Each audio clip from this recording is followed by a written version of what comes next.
Utah, give me 2. What up, everybody? It's Blotto Podcast, Wednesday afternoon. Prospects Power half hour. Do or die. Get in, get out, get on with your life. There are mistakes made every day, but not on this show. Not on this show. We don't make mistakes ever. Everything we say is flawless. All of our advice is perfect, and everything we say is true. Isn't that right, Phil?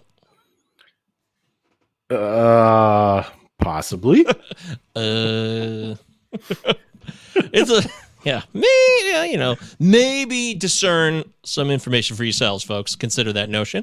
Of course, Plaza Podcast, 2 L's, 2 Z's, like I said already. Give me 2. Getting it straight from the horse's something. Mouth? Ass? Possibly ass. It just depends on the day.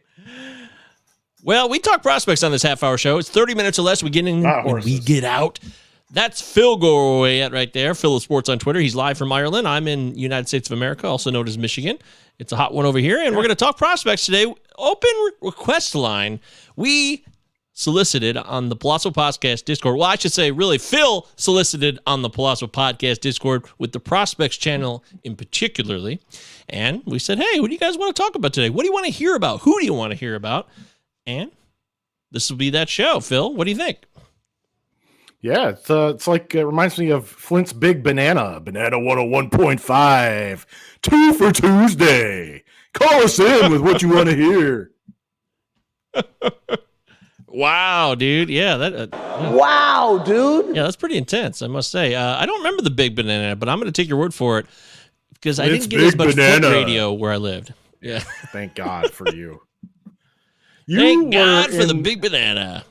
You were in the geographic zone where you could get 89X from Windsor. Yep. That was always you were rigging. That's exactly what it was. Flint, poor kids in Flint, we had no alternative format radio, which the Big Banana didn't count. They played like White Zombie and stuff. So you had to get all the tinfoil in the house and point your tuner antenna on your boombox to the precise southeast location toward Windsor, and maybe if the conditions were right, you'd pick it up. But when you were driving southbound anywhere, once you got to about Fenton, Heartland, then the 89X would come in, and it was just like, oh my God, this is incredible radio. Our Lady Peace. For those who have no idea, Lady Peace. That's what we all. Oh, clumsy. Yeah, I'll be hands. Yeah, Our Lady Peace was a big deal back in the 90s around here. For those of you who have no idea what we're talking about, me and Phil grew up in a particular area of Michigan, so we're relating to that. It's in not quite mid-Michigan, but not quite southeast Michigan. It's on the frontier of that southeastern edge, but you don't care about that because there's no minor league baseball in Flint. There never was, as far as I know. There was minor league baseball in Lansing. They were known as the Lugnuts. They're still known as the Lugnuts, as far as I know. Yeah. Yeah, right? And Midland has the Great Lakes Loons. Oh, are the Cubs? Last I heard, the Lansing Lugnuts were a Cubs affiliate, but I'm not so sure anymore now. They probably switched around a few times. That could have been years ago, frankly, because they used to be. I think they were also a Blue Jays affiliate, so I can't even keep track anymore. I think of, yeah, that makes sense. Cubs was like a long time ago because the Lugnuts been around for about 15, 20 years. At any rate, you don't care about that. What you care about is prospects. We'll talk about it here. Don't forget to follow us on the Twitter. Like I said, Palazzo Podcast, 2 L's, 2 Z's. Utah. And Phil on Twitter, at Phil of Sports, PHIL of Sports. I'm at MJ Govier. G-O-V is in Victor, I-E-R. And the Discord is free. That's where we got most of today's questions and prospect names in the Discord, where it's free. You can talk about prospects, and you can really exploit somebody like Ben, who's been on our show. Shout out to Ben. Benjamin Chase is a prospects wizard, and so is Christian Crespo. He's in there too, and he's starting up his Bluefield Ridge Runner season pretty quickly here. We've hit June now, so it might be this week or something. Yeah, I think it is. Yeah, I think he is ramping up this week. You can join the Discord for free, which you can find the Palazzo Podcast Twitter handle at the very top of the page, and ask him yourself. Helmut's here. What's up, Helmut? Great to see you back in the show. Give me 2. I'll give you 2 right now, Helmut. There you go. Give me 2. Forget Grayson and Max Meyer. Tell me Elegiros Montero and Leody Tavares are coming. They're shredding in AAA right now. Shredded. KFC Shredders. Shredder. So Elegiros, I think I have a league where maybe I own both of these guys. Elegiros and Leody. different types of prospects. Ellie Harris is more like a pure power bat. Leote's more of like the athletic 5-tool type, or that you projected to be a 5-tool type, where everything never really meshed together for him. I'm not surprised that they're shredding AAA right now, because they're probably, it's like that quad A scenario where they're too good for the level that they're at. And the question is whether they can get to the bigs again and sort of start adjusting. Probably Leote, that's a question more so than Ellie Harris. So, but look, Rangers should give Leote a crack at it, because what the hell else are they doing this year? Ellie Harris and Coors. Well, they're 500. They are 500. I will say that, Phil. Right now, they're 500. Yeah. So, I mean, if you think that's a sustainable thing and they are a playoff team, then maybe not. But if Martin Perez can keep doing what he's doing, that's not sustainable. But it's been a hell of a ride. He's been brilliant. Yeah.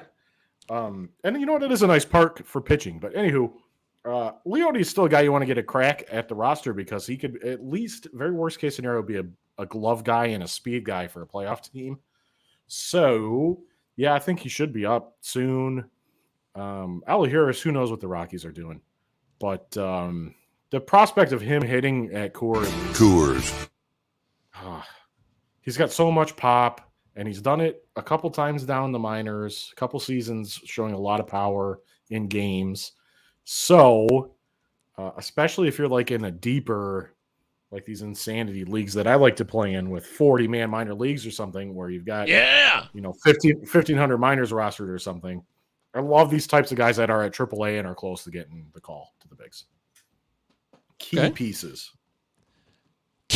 pieces. That's what you get on the show here, the Plaza Podcast. Me and Phil Goyette. Alessandro likes baseball. Alessandro, we like you. Welcome to the show. You're in a fucking good spot, I would say, then. Yeah, like this is an ideal place. I mean, we love baseball. Flawless victory. Well, that was the wrong one. I wanted to play this one. Tigers are playing.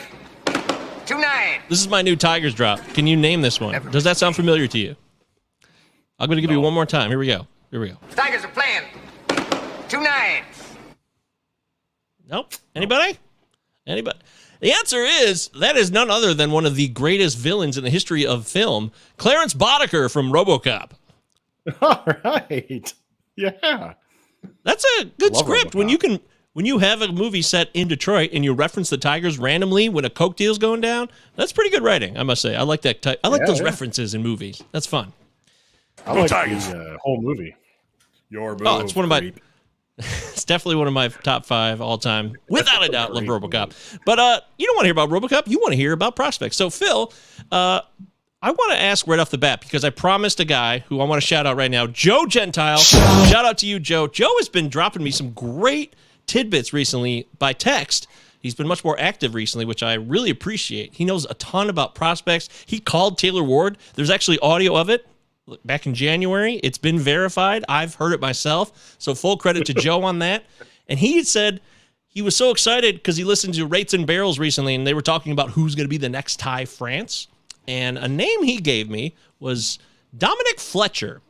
It was a name I had no idea who he was, but once I looked into it, turns out he had a killer hitting streak. Yeah, I know who he is now, and he's been on a tear. What do we know about Dominic Fletcher, Phil? He's David Fletcher's brother of the Angels, right? Oh. So,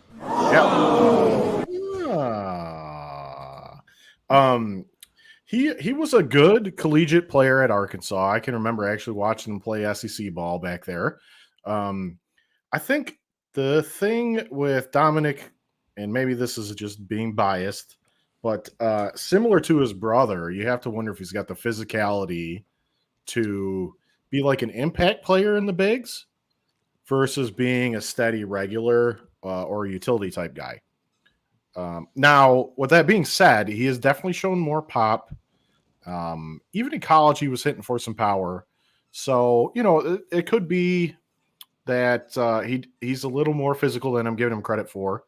I think he's 24 now at Double-A. Yeah, that's the thing is he at Triple-A or? Because if he's at Double-A 24, I think that's what I was concerned about. I think you're probably right about that. I was like, oh boy, that's kind of a bummer. That concerns me a little bit. Promoted. Oh no, he got promoted. He did so. They had him restart at Double-A. This is H24 season. He finished last year at Double-A. 32 games at AA, but then he got promoted and he's played 10 games at AAA so far. His AAA line right now is riding a 448 BABIP. So when you're looking at that, it's gonna look, stronger than in actuality what it is. Especially like when you're thinking, oh my God, he's slugging 553, but the BABIP's going to float your slugging points because slugging like batting average is per at bat. So you just got to keep that in mind. Same deal kind of happened at AA for him this year too, where his BABIP was 385. Interesting. Which is but the ISO doesn't fall subject to that. So his ISO is 244, and ISO is really just showing you what proportion of his hits are going for extra bases. So he was showing some extra base power at AA. He could be a late bloomer type. I think he's probably an MLB player. Ty France is an interesting kind of comp, guy that can play all over the place, help your team out for fantasy purposes, but maybe not going to be a superstar. But again, if it's in a deeper league, he's close to the bigs. He's the kind of guy you want to be stashing. All right, there it is, Joe. Joe, that was for you entirely. Joe is looking for a podcast to listen to. I don't know if he's going to be able to hear the live version right now on YouTube. So as soon as I get this done, I got to upload it because he had a long drive ahead of him. He does a lot of driving for his job. And Joe has always been a really good dude, a guy I appreciate. And I like to help, if we could do something for you, Joe, and we can entertain you. Are you not entertained? Then hopefully that's the case. But sounds like he was born a rambling man, trying to make a living and doing the best he can. The best he can. That makes sense to me. Absolutely. Let's get into more of the requests now. This was a name that caught a lot of attention in the chat today, and I had never heard of it. I admit it freely. I don't know everybody. Casey Schmidt. What do we think of Casey Schmidt? Who is Casey Schmidt, and why should we know him? Yeah, I was close to being in the same boat as you, with the exception of I had read that Athletic piece with some minor league notes. And I think Joe Lowry shared it in the Discord, talking about how Schmidt had kind of changed his swing this year. I think specifically, he's trying to stay back on the back leg longer and then explode from the back leg through his swing to try to get to more of his power in games.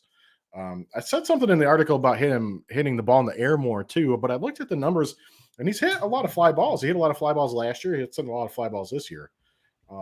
What he's doing is he's driving the ball in the air better, which is fantastic to see. And it might just be one of those things too, where he's kind of growing into his muscles a little bit, growing into his power. And I wonder, this is kind of another thing I'm thinking of is how long until we're talking about the Giants as being one of these player development pipeline teams. Because they are just like willing hitters into existence right now, it seems like.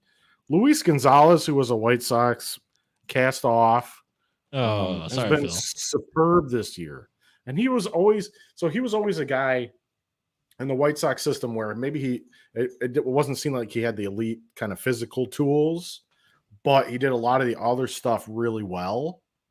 And it seems like the kind of player that would respond to different coaching ideas and something clicks with them. So maybe that's what happened in San Francisco. I don't know, but I think they're gaining that good reputation.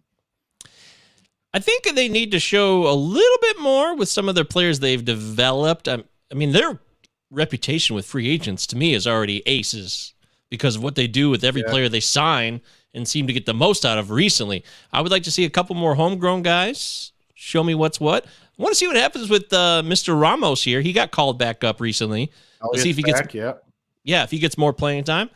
That would be something I would like to see from him as well. But they got so many guys they like to mix and match. I don't know. He would have to really dominate, I feel like, to really consistently play every day because they love to play so many different players. Yep. He could very well be a platoon guy given his historical platoon splits too. So I would not be surprised to see them. Roger Munter said that, so not my idea. I almost feel like you planted this, but I don't know who this is because I can't read that. Do you know what language that is? Hebrew? It looks like Hebrew to me. It really does look like Hebrew. Yeah. I have a question. Are there any fanatical fans in American football like in European football? I think. Yeah. Yes. Yeah, yes. the deranged insanity comes out in different ways between the two sports fandoms, but I would say absolutely yes. I'm thinking of the Buffalo fans, putting themselves through flaming tables and stuff. Yeah, the Bills Like Mafia. the ECW. I know as a child growing up, I went to a Detroit Lions game at the old Silverdome with my father, where a 30-man brawl broke out like 2 rows behind us. I was like an 8-year-old kid. Classic. Like, what is happening? Go Tigers. That's classic. Yeah. So classic. Silverdome fights were a legendary. Wild. The Ford Field's a lot more tame, unfortunately. It's kind of sad because the Silverdome had the best fights every Sunday. The Lions sucked. So you had to entertain yourself with the drunken fights in the crowd. And I don't know who you are, but if you are Jewish, because your name is in Hebrew, may I say Shabbat Shalom from one Jew to another. But yes, football is fanatical here, and so is baseball. I mean, unfortunately, we've had some awful fights between the Giants and Dodgers fans. That really stands out, unfortunately. There's the Yankees-Red Sox rivalry. There's a lot of heated regional situations within the game of baseball in the United States that are very, very intense as well. Yeah, and then, fantasy football related fights as well in the game of baseball. It's like full circle. So it's more important than anything. I mean, in baseball, fantasy football is king. That's why we just created in the Discord the Tommy Pham Fantasy Football channel. And it's all spelled with a PH. And that's a total shout out to Thud, who's the username in our Palazzo Podcast Discord, which you can join for free. Shout out to him. His actual name is John, but he's known as Thud in the channel. So I can't believe I didn't think of. Big John Thud. I can't believe I didn't think of that. That's why I was so grateful that he gave me the heads up. Why would I not think to spell a Tommy Pham channel with PH? Tommy Pham, fantasy football expert. I can't believe I missed that opportunity. I'm always looking for alliteration and fun with words. All right, let's move into some more prospects and get back to the list that was. Did you know who Kerry Carpenter was? Because I've never heard of Kerry Carpenter. I've heard of Peyton Battenfield. I know who Jackson Coar is. These are all names that came from one of our Discorders in the Palazzo Podcast Discord. Busta Niner? Is that how you say it? How did you say it, Phil? Busta Niner. Yeah, I think so. Oh, Busta Niner. Bustainer. Dave Mustaine? Oh, man, that was a loud one. I'm dog sitting my mom's dog, and she keeps getting the squeaky ones. Can you hear the squeaks? Great. What kind of dog? It's a mini golden doodle down here. Yoshi, you having fun? Come here, Yoshi. Hey, look, Yoshi. Oh, yes. Yes. Hey, you want to say something? Hey, Yoshi. Yoshi, you shy? Oh, I like your haircut. Oh, yeah, good girl. Oh, yeah, she's a classy broad. All right, so who's Kerry Carpenter? I don't know who that was. I was with you. I didn't know. Looked him up. Look, it's an older guy. He's repeating Double-A. Kind of sounds like the Dominic Fletcher thing in the Tiger system. So I wouldn't be going crazy. That being said, he's got a 40% home run to fly ball rate right now, which is absolutely absurd. So the power looks like it's very, very real. I don't know. I'd be rushing out to grab him anywhere, but put him on a watch list. He seems like a watch list guy.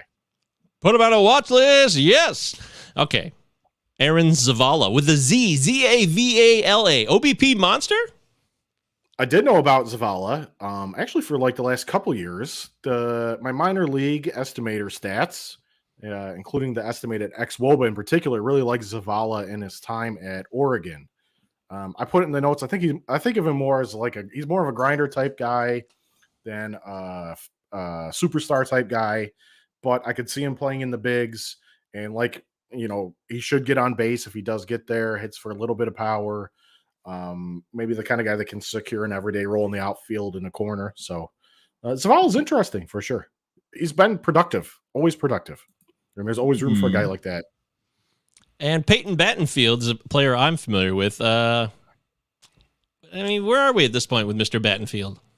Yeah, I thought that was a great question. Where are the strikeouts? Peyton Battenfield, where are the strikeouts? Good question. I don't know that he was ever going to be a dominant strikeout type guy. He's more of a pitchability guy, and he's more than the sum of his parts type of guy. So I don't know that the strikeouts will ever come back to like a double-digit K per 9 like he had into lower levels. And that might not be the end of the world, but he has to get the walks down. So he needs walks his profile needs walks below 2.0 per 9. and he needs home runs below 1/9, which means he needs ground balls up. He needs like 45% or above ground ball rate. So those are the key things I'd be looking for him to kind of shake out at AAA.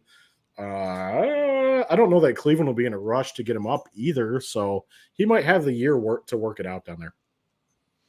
Then there's good old Jackson Kowar. Is it Kowar? I never looked up the pronunciation. Yeah. You know him as a big-time Royals pitcher, but is he? Yep, and the year he was drafted alongside Lynch and Bubick and Brady Singer, and I always thought Kowar was the guy out of that group.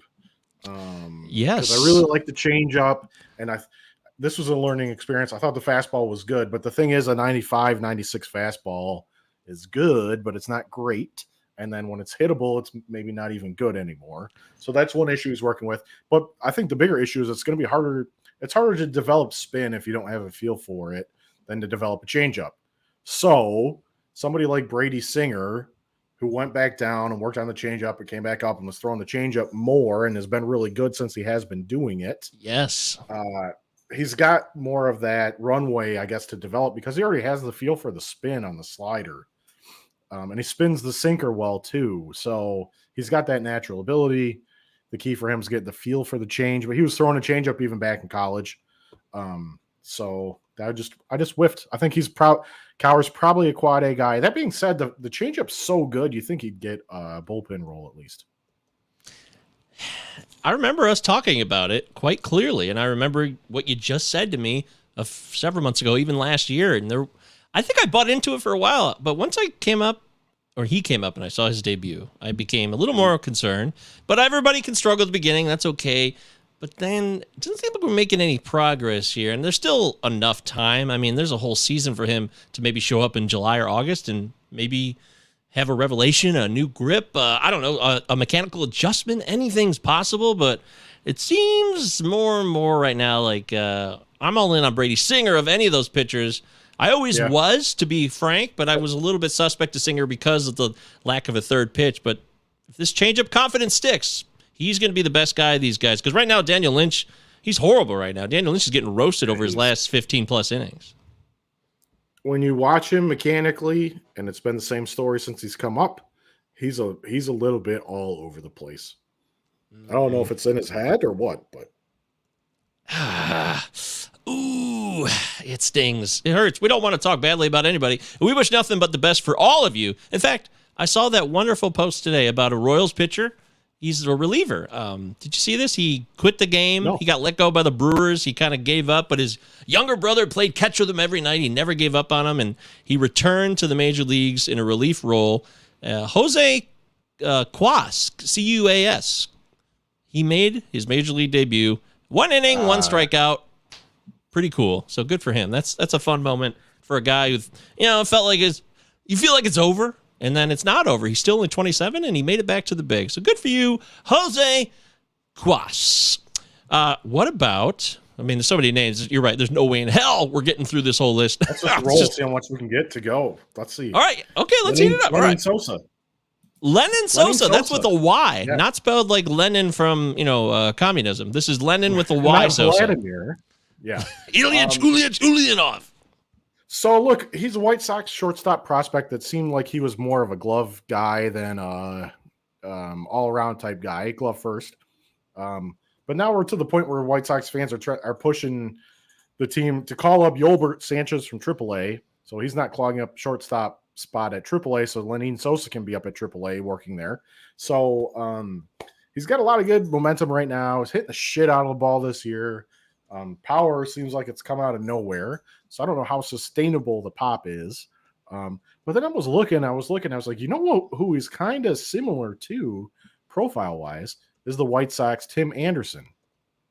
Good glove, athletic, surprising pop, makes a shit ton of contact, doesn't take very many walks, but has a really good feel for the barrel. And so maybe the power will develop. He doesn't run as much as Anderson does, but in a weird way, that might be kind of a similar type player that Sosa could, come to be for the White Sox in the next couple of years, which would be fantastic. Ooh, well, that would be fun. I'm sorry. By the way, Phil, that Tim Henderson got hurt, went on the IL recently. I know that's disappointing for you. So, you got to catch those Twins. Join the club. Join the club. Even the guys that aren't on the IL are hurt for the White Sox. So yeah, look, it's better to happen in May and June than August, September. So absolutely, I would agree with that. The season is far from over. Far from over. But I think they'll back into one of the wild card spots, and then we'll just kind of see if the pitching's there or not. Yeah, the Royals and Tigers are bad enough to beat up on. I think you're probably right about that. So go Tigers. Although, the Tigers scored 7 runs the other day in a game. That was very exciting. That was the 6th time this season that they've scored 6th. That they've scored 5 or more runs in like 47 games. Just saying. So, yeah, it's awful. This one's from Meta, another one of our Discord loyal users. We love Meta, very thoughtful human being. Royber Salinas. That's Royber Salinas. What's the word on Mr. Salinas? Royber. Royber. So, apologies. I don't know. I'm just making it up, actually. He's a Braves. I would use the term hurler. Ooh, that's a good term. He's fun. Go look some video up, man. He's fun to watch. Highlights of, he's striking out guys at an absurd clip because his stuff is really good. He doesn't always know where the hell it's going or even command. he's got a great feel for spinning the breaking ball, not necessarily commanding it. His fastball can touch mid to upper 90s, but I've seen like later in games it lagging. I think Chris Blessing was at a game where by the 5th inning he was down to 92 miles an hour. And then when you look at his delivery and his build, I have my doubts about him being able to hold velocity later in games unless he kind of cleans some stuff up. So the whole thing kind of looks like effectively wild reliever to me. And the first guy that jumps to mind is Carlos Marmal. Really? His stuff was just disgusting. Just never totally knew where it was going at the same time. Oh man. Yeah. What could have been with Carlos Marmal? For some reason I'm thinking of who was the Cubs guy he pitched for them for like 10, 12 years. He was a starter though. It's not Carlos Marmal. Who was the other guy I'm thinking of? You know what I'm talking about? Zambrano. Yes. Zambrano? Carlos Zambrano. Carlos Zambrano. That's right. That's right. Carlos Zambrano. That just Yeah, popped he in my was head great. suddenly. He went into the pen even at the end there, I think, for a while. So, yeah. He was so exciting. Just a very exciting player, Carlos Zambrano was. Oh, he was a bastard. Bulldog, yeah. Well, yeah, it probably wasn't fun for Southsiders, but a couple of minutes left here. Let's get a few more done here. Let's go with Curly. Curly, the Discord user. I like this question. Hi, Curly. I know who Curly is now. I didn't know who you were before. Now I know who you are. Curly. Curly Whirly. After Green and Carroll, who is the next lockdown 5-tool stud? Man. So, all right, I just got a list. I think this is actually a really hard question to answer and probably takes a lot of research. But here is my list. Okay. Wait. Before you do your list. So Corbin Carroll's one. Who's Green? I couldn't think of who Green was. Riley. I think he means Riley Green. Oh my God! It's right in front of my face. Go Tigers! How could I? Yeah. I just didn't think about him. I just think of him as graduated for some reason, like he's already moved on. That's probably not a cool thought on my part because he still needs to prove himself. Good call. Okay, good call. Yeah, Riley. So, okay, Jordan Lawler from the Diamondbacks, highly touted prospect. Might strike out a little bit too much, but anyway. So Lawler fits the bill, I think. Luis Matos of the Giants, who's a very well-rounded prospect, can run, may or may not get the power to be there, but should do everything else, and then the power is the next kind of step. Ellie De La Cruz of the Reds really fits this mold, I think, as long as stuff gels for him. He's a physical freak, can do a lot, so I'd watch him. Gunnar Henderson might be kind of an odd one for the Orioles, but he's a very good glove, has a great arm. He's running a little more this year. He's always hit for some pop. So he's hot in Double-A right now. Gunnar Henderson, I like. Pete Crow Armstrong of the Cubs. PCA has been superb this year, and he's hitting for more power. The question with him is whether the power is going to get there. So if he hits for power, that's a 5-tool guy all day. So he's one I would watch. Matt McLean, another similar mold to kind of Pete Crow Armstrong a bit. Reds. Glove, bat, speed. He's hitting for more power as well, so I'd watch him for a 5-tool guy. And then my man James Wood of the San Diego Padres. who can really do it all. There he is. Just see if he can, the only thing I worry about him maybe staying healthy or something, but James Wood. That's your guy. PCA. I'm always going to think of you whenever I think of James Wood forever. Zach Zach Veen, perhaps? Veen. That's a good, Yes, absolutely. Okay. It's a tough question for me to answer. I think it's a great question, too. So I think you did a tremendous job. Those are some really solid names. And look, even Helmut agrees. McLean, great list. It's always McLean a great list when you have someone's guy on it, too. That makes it a better list. So McLean was a first-round draft. McLean was a first-round draft pick before he went to college at UCLA.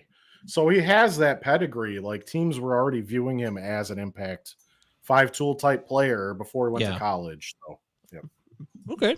And there you go. I mean, that's it. It's 30 minutes. The show's basically over. I would like to close on the fact that Edward Cabrera was outstanding today. He was supposed to start yesterday, too. So that change-up, man.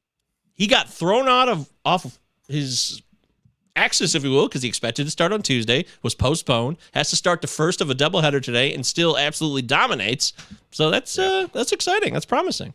I really like his attitude. He seems pretty cool, sort of an unflappable type on the mound. So, man, I would be watching him. And I put in the notes, I think he could be that guy like August comes around and you'll be like, why in the fuck didn't I fab that guy back in June 1st? You know, I drafted him in my main event team. I did. I drafted him, but he didn't make it out of spring training. And I was like, I can't. And he was hurt. And yeah. So I pulled the plug and now I don't have him. That's the way it goes. So, all right. Well, one more. I gotta get this out of my brain. All right. So Luis Garcia got called up for the Nationals. Yes. My joke is always, will he go back to being the good Luis Garcia? Because there's so many Luis Garcia. So which one is the good one?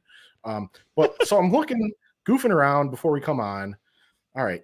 Height, 6'2". Weight, 224 pounds. Bats, left-handed. Came up as a young kid in the national system. Who am I describing? Juan Soto. So there's a lot of kind of weird similarities in their profile. Luis maybe doesn't walk as frequently as Juan Soto does, but the barrel control is there. They both hit, Juan Soto probably hits for more power, but he's not a strictly power hitter. He's more of a hit plus power type of guy. I think Luis Garcia could be very similar to that. I think there's maybe something in him they saw that they liked profile-wise that reminded them of Soto. I love Garcia rest of season if he can stay up. I think he's an answer for Nats fans that have been waiting for their next. Like Carter Kieboom was going to be the next big thing, and he panned out. No, I think Luis Garcia is a better hitter, hits for more power, and is more interesting as a prospect. And then somebody in one of my leagues, I don't know the veracity of this statement, but I'll just say it anyway. If you have over 250 at-bats in the bigs by your 21st birthday, which I think it applies to Luis Garcia, you have like a 50-50 shot of making the Hall of Fame. Ooh, okay. Wow. Phil, I mean, what's funny is he was up in 2020 for like a few the bozo season. The bozo season. Yeah, he was up for a little bit. It wasn't like he was up for a minute too. I think he played like half that season was 60 games, but that was 2 years ago, and now we're waiting for him to come back again. So I like what you're saying. 40 games in 2020, 70 games in 2021. He'll get about 70, 80 games again. Oh no, sorry. Yeah, he's going to top that. He can get 100. 100 games. Yeah, 100 games this year. So okay. Burn. I like what you're saying. I'll ask you this before we go then, because I really was torn earlier. Would you rather have Alejandro Kirk or Luis Garcia? Luis Garcia. Oh, wow. Okay. Wow. Yep. That hits me I hard. like Kirk, but something about him strikes me as more of a novelty type act. So I've thought that too, but he hasn't been getting hurt and he's been staying healthy. And after last night, he was outstanding. We'll see. Okay. All right. Well, I want to keep tabs on that one because I do find that to be an interesting challenge. I think a lot of people in Dynasty would be like, oh boy, I don't know. I mean, they're both tantalizing right now. So yeah. And needs, of course, with context would matter for your team. All right, there it is. That's it. Jasper was here. Great to see Jasper, by the way, Jasper. Hey, Jasper. We are your friends. Sox, baby. We need to there it is. Get it back there it is. Dude. Yep. Chilling at the house with my 8-year-old baseball stud Zane. Zane? Like Zane Springer? Who was the pitcher for the Pirates Zane when we were kids. Smith. Zane Smith and the Smith. Braves. Yeah, he was I can good. see that powder blue Braves on him right now. Yeah, and the wood trim tops. Classic. Absolutely classic. Yeah. All right, that's it. We went over, but hey, Phil got his fill, if you will. Don't make the mistake of not following Phil on Twitter. Phil of Sports on Twitter. PHIL of Sports. MJ Govier. Plaza Podcast. 2 L's. Utah. 2 Z's. Give me 2. And again, please follow Joe Gentile. He's a really good follow. He knows prospects as well. Follow him on Twitter at Joe Gentile FT. And then Benjamin Chase. Big Gentle Ben. He's a wizard with prospects. He comes on our show every so often, and he's in the Palazzo Discord, and so is Christian Crespo. That's Cristian Crespo26 on Twitter. Follow all those people and improve your dynasty squads. Thanks, everybody.